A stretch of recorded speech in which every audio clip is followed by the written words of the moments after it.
Hello everyone and welcome to A+ Physics. I'm Dan Fullerton, and in this video we're going to take a look at the 2017 AP Physics C Electricity and Magnetism exam. Now, couple things. First off, this is a timed exam. There were 45 minutes to do 3 rather large problems. So as I took the test, I timed myself as well and tried to make notes of where I was time crunched and where I might have skipped problems and come back to them later if I had more time. And I'll mention that as we go through the video. Second, I want to point out that the official solutions and scoring guide have not been released at the time I'm making this video. So odds of me making a couple of mistakes? Pretty high. Hopefully, though, we can at least give an idea of how to attack the problems, and if there's a minor issue or two, or even a major one, it gives you an idea how to go about attacking these problems. So hopefully you'll find some value in here, even if I miss a couple points. So with that, why don't we dive right in to question number 1. Now, number 1 starts off with this 3-dimensional slab, length L, width W, and some height, I believe it's D, where the height of the slab, the thickness of the slab, is much less than the length and width. And this slab is centered at the origin, 0, 0, 0, on the XYZ axis, and it has some positive volume charge density, rho naught. Now, with that, we've got a couple drawings, and it tells us to consider a Gaussian cylinder. So take a minute, consider it. All right, I've considered it. Now what we're going to do is use that Gaussian cylinder to answer a couple questions. And the first question it asks us is about the electric field at the top and bottom of that Gaussian cylinder inside the slab.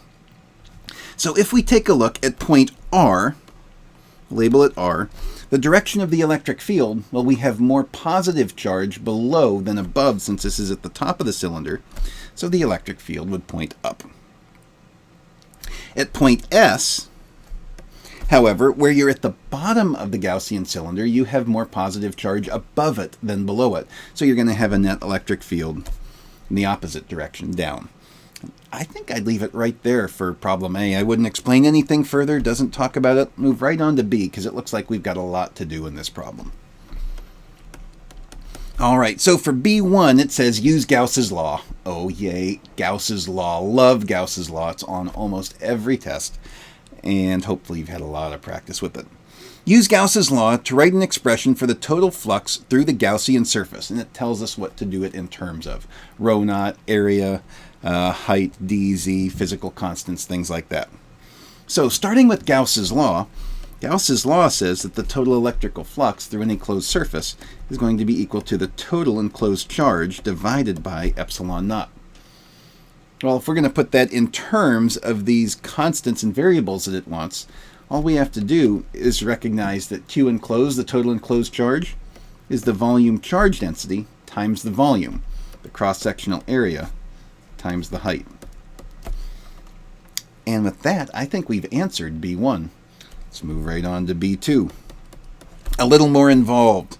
Now use this to find the magnitude of the electric field as a function of z. And once we've done that, it wants us to confirm that that's the same thing as they got. So hopefully we get the right answer.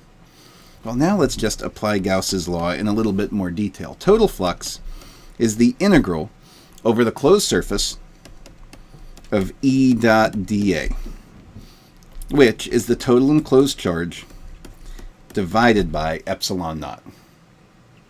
Now, as we integrate this left-hand side, if we've chosen something symmetric, and thankfully we have, the electric field should be the same everywhere. That makes it a constant. It can cross the integral sign. And what we're going to do is, as we imagine this cylinder, we have flux going out of all the sides of the cylinder, the round part of your cylinder. Well, because that's all going in opposite directions, everything's balanced by symmetry, we don't have any net flux through the outward sides. Makes things kind of nice. It's all balanced. The only thing we have to worry about is the tops and bottoms of our cylinder. So that's going to be 2 times that cross-sectional area of our cylinder. So therefore, I would write this as the total flux. Electric field, that's going to be constant. We're going to have that area of the top and bottom surface. The left-hand side just becomes 2 EA. And our total enclosed charge, we already figured that out, divided by epsilon naught, rho naught AH over epsilon naught. So solving for the electric field, divide both sides by 2a, and I get rho naught h over 2 epsilon naught. But it wants this in terms of the variable z. And to do that, what I have to recognize as I look at my diagram, what h is compared to the z coordinate, well, what we're going to have here is that h is going to be equal to 2z, that height. Because wherever z is, we've got twice that on our cylinder, the top and the bottom side, or z equals h over 2. If z equals h over 2, well, there's an h over 2. I can replace that with z, and my electric field is rho naught z over epsilon naught. And let's check. Is that the answer they got? It is. So I think we're okay with that. So that covers us for part 1. Let's slide on to the next question. I guess next part of the question, which is going to be part C. So in part C, it says the charge slab is now placed between a couple large metal plates that are separated by a distance of 1 centimeter, 0.01 meter. Approximately the thickness of the slab, but it doesn't contact the metal plates. The plates are charged, gives you a surface charge density on them, and it also tells you that the slab's volume charge density is 1 times 10 to the minus 3 coulomb per cubic meter. So with this, it also tells us the magnitude of the electric field inside the slab is 0 on the z-axis at position z naught. Find the value for z naught. Okay, so now let's take a look at our slab. We're on 1C again, and as we look at our slab, I'm just going to diagram it quickly here. We already know, due to the charge inside, that we've got some electric field basically in this direction, depending on whether we're in the top half or bottom half of the slab. That's due to that volume charge density, rho naught. Now we also have some electric field due to those plates. Because the bottom one is positive and the top is negative, the electric field due to those plates is going to be in that direction, from positive to negative. So as I look at that, that tells me that the point where we're going to have that 0 electric field has to be down there. Z naught must be less than 0. There's our point right there. And let's see, I'm sure it's going to say justify your answer. So I would talk a little bit about that, about how to get the net electric field in a point where it's 0. You need to have some electric field down, some electric field up over here. Where does this happen? It's in the bottom quadrant, below that point of Z naught, of 0, below the halfway point in the slab, down there somewhere. So that would cover you for C1. For C2, calculate the value of Z naught. So where is that point specifically? All right, getting a little more interesting. Let's see here. Well, the total electric field is going to be the electric field contribution due to the slab plus the electric field contribution due to the plates, and that has to be equal to 0. Well, we know the part due to the slab is rho naught z over epsilon naught. And down below that, we could call that negative. So we've got to figure out what we've got for the plates. And for the plates, I would probably start with making it look like a capacitor. C equals Q over V. Which is going to say that C is equal to, well, we've got Q, our potential difference, V. That's going to be the electric field times the distance as it's uniform. Which implies then that the electric field is going to be Q over CD. Now a little bit more math here. Let's see. Capacitance, oops, that didn't come out so well. Capacitance for a parallel plate capacitor is going to be equal to epsilon A over D. We've also got that charge. It's going to be the surface charge density times that area, sigma A. So I could rewrite this now as electric field is Q sigma A. So we'll have sigma A over epsilon A. We've got a D over here. We've got a D here. Sigma over epsilon naught. How's that? Nice and convenient. So then our total electric field is going to be, we've got our minus rho naught z over epsilon naught. We figured that out a while ago. plus the electric field contribution due to just the plates, sigma over epsilon naught. And we're looking for that at the point where the electric field is equal to 0. So now it becomes an exercise in algebra to go solve for z. All right, as we do this, z then, what do we have? Rho naught z over epsilon naught has to equal sigma over epsilon naught. Therefore, we're going to have z equal to sigma over rho. Now we plug in our values for sigma. We have 2 times 10 to the minus 6 coulombs per meter squared. Our rho, our volume charge density, 1 times 10 to the minus 3 coulombs per meter cubed.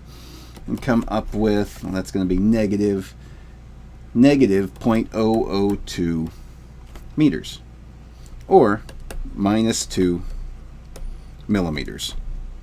So this distance right there should be 2 millimeters, the point where the electric field is 0. 2 millimeters below that origin point. And that covers us for C. Now for part D, calculate the magnitude of the electric potential difference from the center of the slab to the top of the slab. All right, well, this is the first one where if I got to this point and I were taking the test at the time constraints, I'd probably skip part D here and come back to it when I'm done with the test, because I'm already guessing this is going to involve some a little bit more deeper integration here. But we'll go linearly.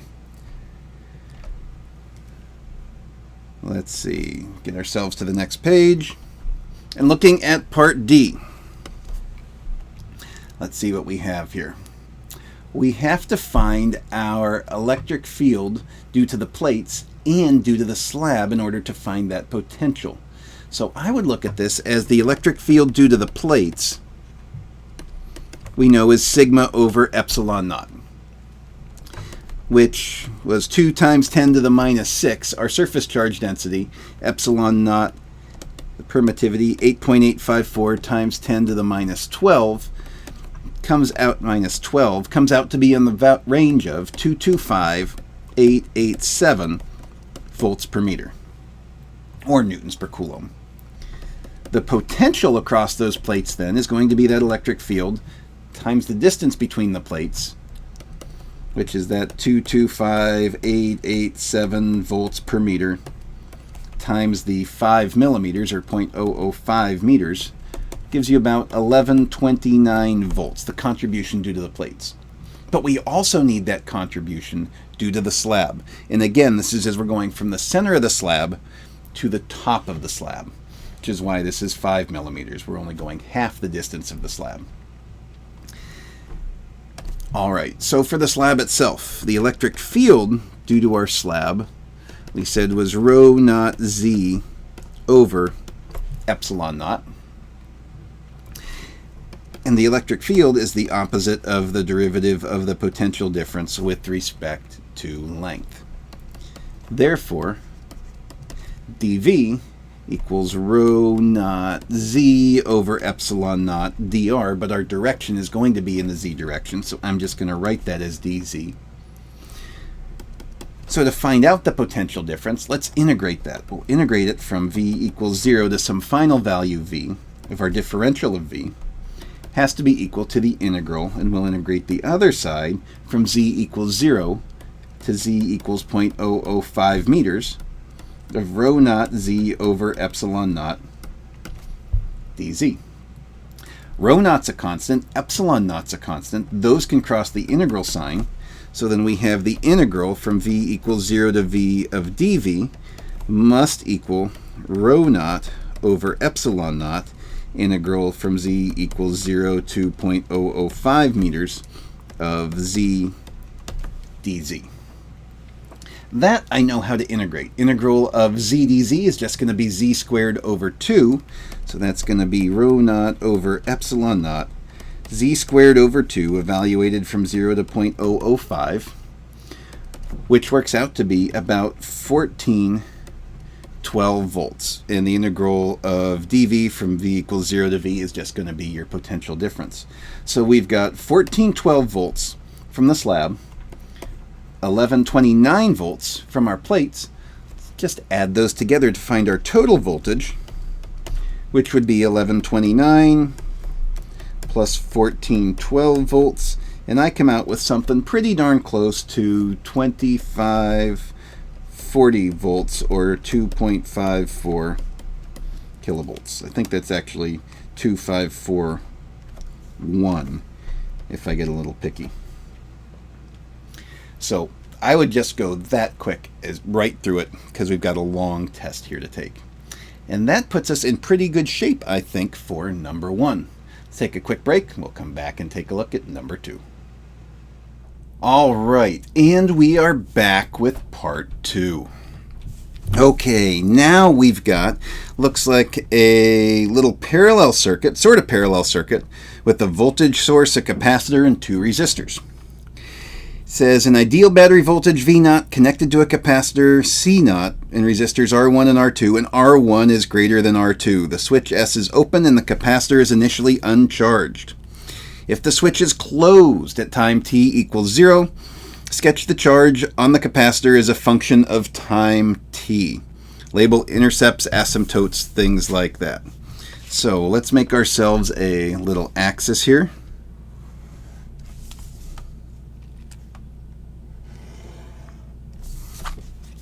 And let's see, we've got time over here. This is a graph of charge. And it looks like we are going to be charging our capacitor as this happens. So we're going to start at some initially uncharged state. And we'll have an asymptote here. After a long time, it looks like we're going to have V0 across our capacitor as our voltage. So our maximum charge will be C0 V0. I think that covers you for 2A. B, we're again making a nice happy little graph.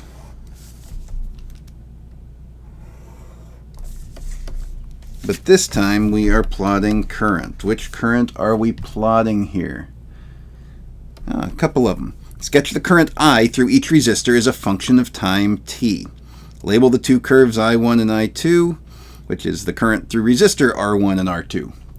All right, well, looks like when the switch is closed, we always have voltage V0 across R2. So that one should be pretty straightforward. That's just going to be a constant straight line for current 2. Let's do that in a slightly different color. Yes, red, slightly different. That's going to be I2, which is equal to V0 over R2 by Ohm's law. So that one's pretty easy.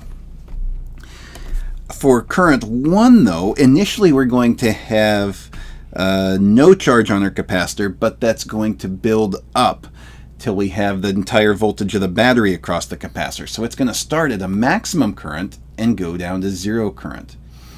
And because it tells us that R1 is greater than R2, so I1 is going to be V0 over R1 initially. It's going to look something like, well, let's think this through here. I2 always has V0 across it, but R1's a bigger resistance. So initially that capacitor acts like a wire. We're going to have V0 across R1. I equals V over R. It's going to have a smaller current than through R2. So I think we would want to draw something kind of like that, where this one is I1, and over here I1 initial is going to be V0 over R1. Just think that through again really quickly. Does this start above or below the line? I2 is V0 over R2. R1 is bigger, so we're initially going to have less current through R1 than we will through R2. R2 has less resistance. Yeah, that seems to make sense. So I would say that would cover you for 2B. Now, the circuit is constructed using an ideal 1.5 volt battery, an 80 microfarad capacitor, and resistors 150 ohms and 100 ohms. So we're given actual values now for these. Well, that allows us to go a little bit further in our analysis. The switch is closed, the capacitor is fully charged, and it's then opened, allowing the capacitor to dissipate.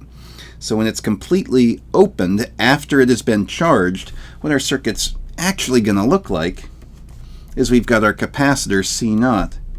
We've got R1 here, and basically we've got R2 in series with it.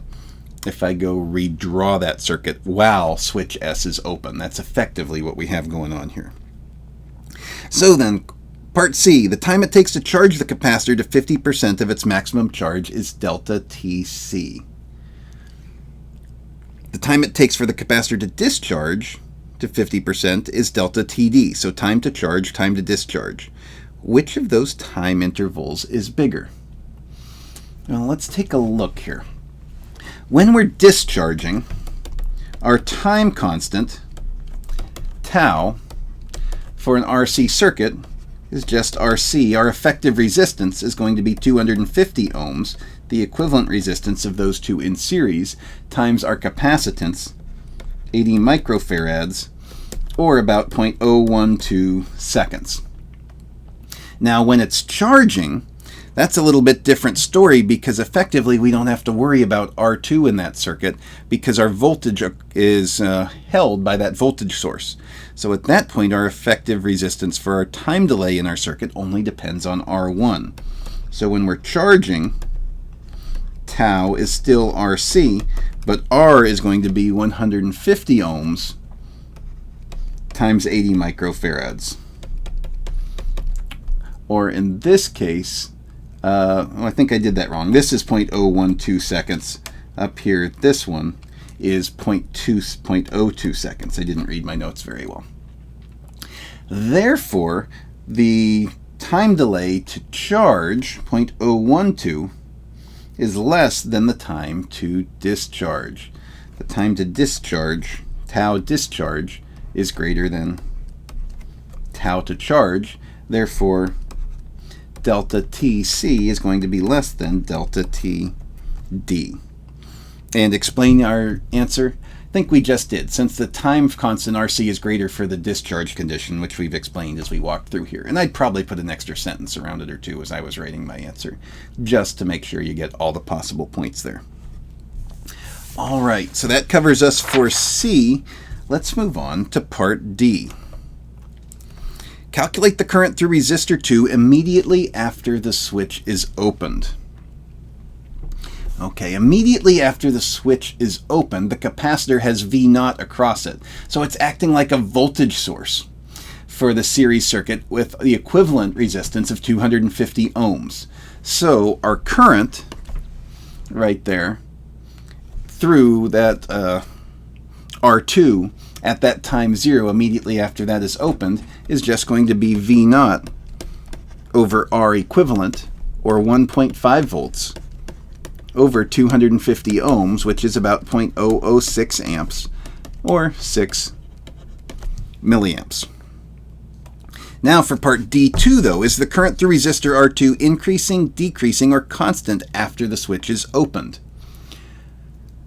Well, I would say it's decreasing. The capacitor is discharging, so that voltage is dropping.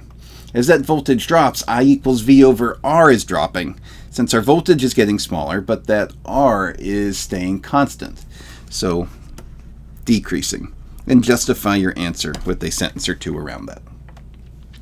And part E.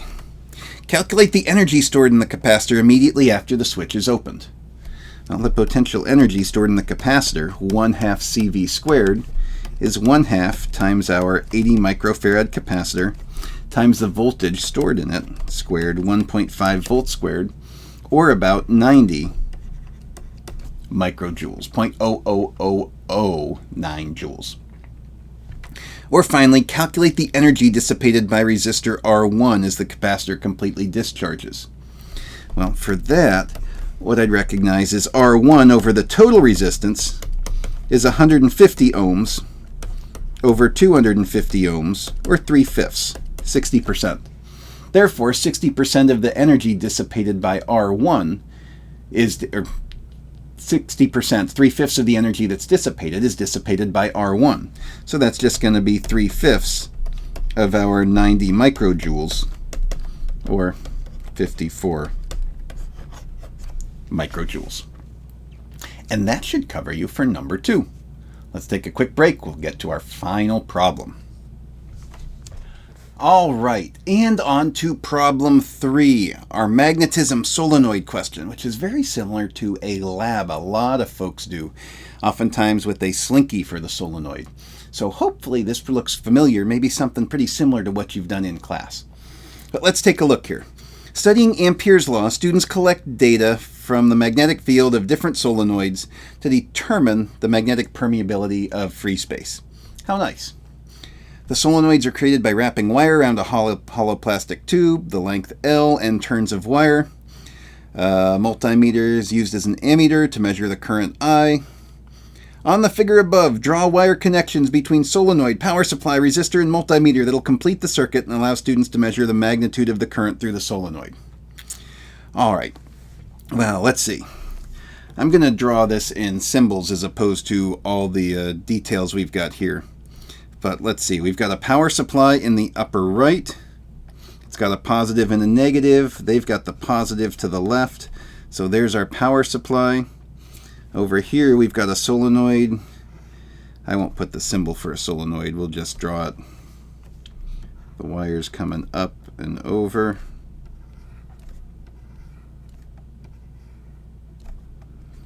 Something like that.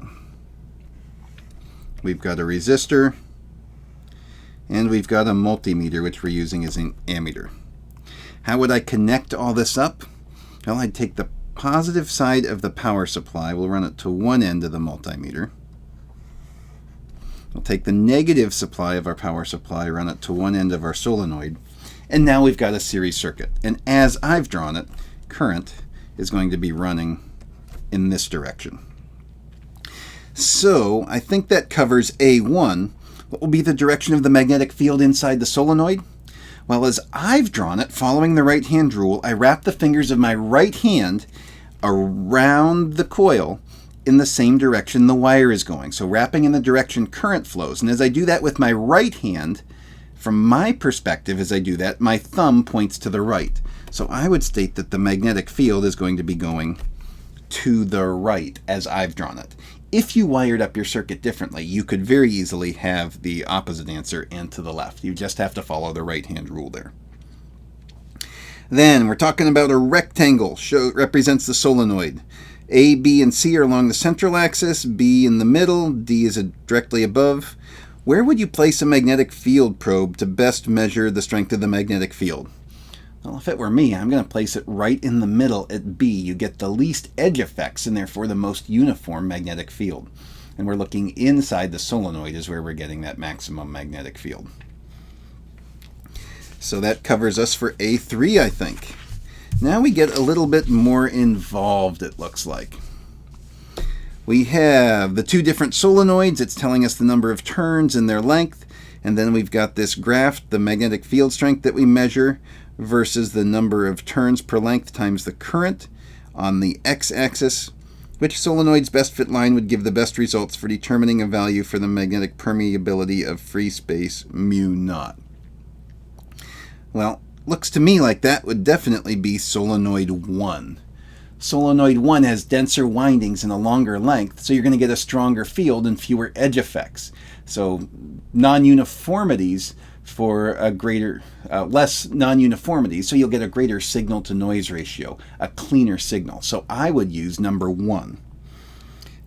Part C, use the slope of the best fit line chosen in Part B, which we said we were going to use solenoid 1, to calculate the magnetic permeability of free space. All right, so we're using a graph and then using that to find this constant. And you've probably done this in the lab. But let's take a look here.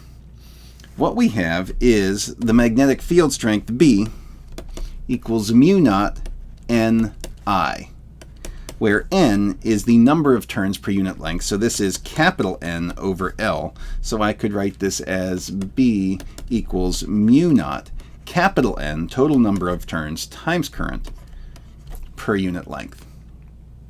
I need to fit that into an equation that fits the form of a line, y equals mx, where m is going to be the slope. Well, right now my x is going to be Ni over L, what I've plotted on my x-axis. That means mu naught must be the slope. So if I find the slope of the line, I should have my value for the permeability. So the slope of solution 1, slope, we'll use something other than orange. That's not very pretty.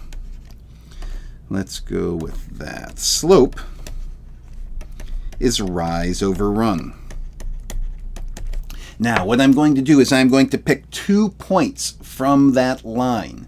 Not necessarily data points. Points from the line that are fairly easy to read. So when I do that, the points I've chosen, this will be y2 minus y1 over x2 minus x1.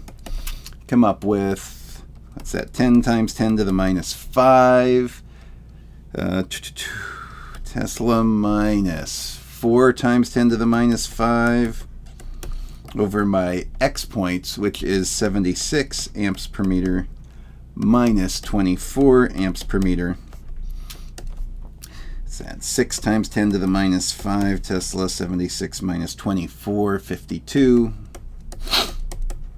which is equal to 1.15 times 10 to the minus 6 Tesla meters per ampere. And part 2, calculate that percent error. All right, well, our percent error formula is equal to the magnitude of our accepted minus our experimental value, all divided by our accepted, which is 4 pi times 10 to the minus 7th minus 1.15 times 10 to the minus 6 all over 4 pi times 10 to the minus 7. Again, that's an absolute value. Comes out to be about 8.49%. That covers us for C2. Now, for part D, what's a reasonable explanation for a best fit line that does not pass through the origin? Well, the thing that would jump out to me is we didn't account for the background magnetic field of the Earth. So not having accounted for that, that would probably be why we're not passing through the origin. And finally, suppose a student connects a solenoid in a closed circuit similar to the circuit in A1, but without the resistor. The multimeter stops functioning. Uh-oh. Yeah, this would get you in trouble. Probably have extremely high current due to a very low resistance, and that would probably burn out the internal fuse of the multimeter if you're lucky and it has an internal fuse, or if you have really cheap multimeters like the ones in my room, it's probably just toasted. But you probably burnt out the internal circuitry from having a very, very high current.